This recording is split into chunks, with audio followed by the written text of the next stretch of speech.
ഭിന്നശേഷിക്കാരിയായ ലിയാനയുടെ പരാതിക്ക് അദാലത്തിൽ പരിഹാരമായി. ലിയാനയ്ക്ക് ഭിന്നശേഷി ക്ഷേമ കോർപ്പറേഷൻ അനുവദിച്ച തുക മുഴുവനായും ലഭ്യമാകും.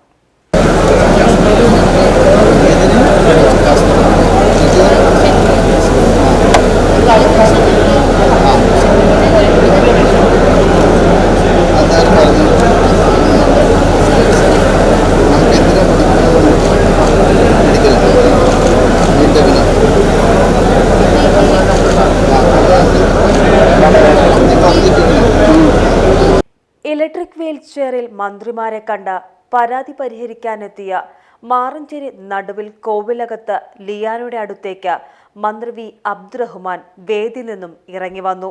കോഴിക്കോട് NITയിലെ 3ാം വർഷ ഇലക്ട്രോണിക് കമ്മ്യൂണിക്കേഷൻ BTech വിദ്യാർത്ഥിനിയോട് ആവശ്യം ചോദിച്ചറിഞ്ഞു. പ്രൊഫഷണൽ കോഴ്സ് പഠിക്കുന്ന ഭിന്നശേഷിക്കാർക്ക് ഭിന്നശേഷി ക്ഷേമ കോർപ്പറേഷൻ അനുവദിച്ച തുക മുഴുവനായും ലഭ്യമായില്ലെന്ന വിവരം ലിയാന മന്ത്രിയെ അറിയിച്ചു. അവിടെ വെച്ചു തന്നെ ഭിന്നശേഷി കോർപ്പറേഷൻ ചെയർമാനെ ഫോണിൽ ബന്ധപ്പെട്ട മന്ത്രി ബാക്കി തുക കൂടി അനുവദിക്കാൻ അടിയന്തര നടപടി സ്വീകരിക്കണമെന്ന് നിർദ്ദേശിച്ചു. വീൽചെയറിലെത്തിയ മാറഞ്ചേരി മുക്കാല അരിയലി മണികണ്ഠന്റെ ആവശ്യം ഒരു വീടും സഞ്ചരിക്കാൻ ഒരു മുച്ചക്ര സ്കൂട്ടറും വേണമെന്നതായിരുന്നു. വാടക വീട്ടിൽ കഴിയുന്ന കുടുംബത്തിന് സ്വന്തമായ സ്ഥലമില്ല. അതിനാൽ ലൈഫ് മിഷൻ പ്രകാരമുള്ള വീടും ലഭിച്ചിട്ടില്ല. ഭാര്യ സുന്ദരിയോടൊപ്പം ലോട്ടറി വിറ്റാണ് ജീവിതം മുന്നോട്ട് കൊണ്ടുപോകുന്നത്. വേണ്ട സഹായം ചെയ്യാമെന്ന് ഉറപ്പു നൽകിയാണ് മന്ത്രി വി അബ്ദുറഹ്മാൻ ഇവരെ യാത്രയാക്കിയത്. PGTV news Ponnani. അവളുടെ മിഴികളിൽ നിറയെ സ്വപ്നങ്ങളുടെ തിളക്കമായിരുന്നു.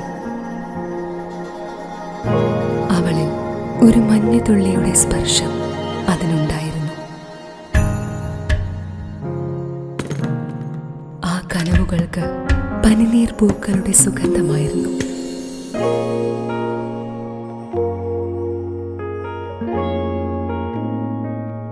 ആയിരം പൂർണ്ണചന്ദ്രന്റെ തിളക്കമായിരുന്നു അതിന്.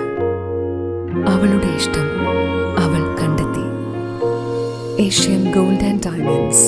ഇവിടെ തുടങ്ങുന്നു ഒരു നല്ല ബന്ധം. അമാന മോൾ, എടപ്പാൾ, മെയിൻ റോഡ്, കൂറ്റനാട്, നടുവട്ടം.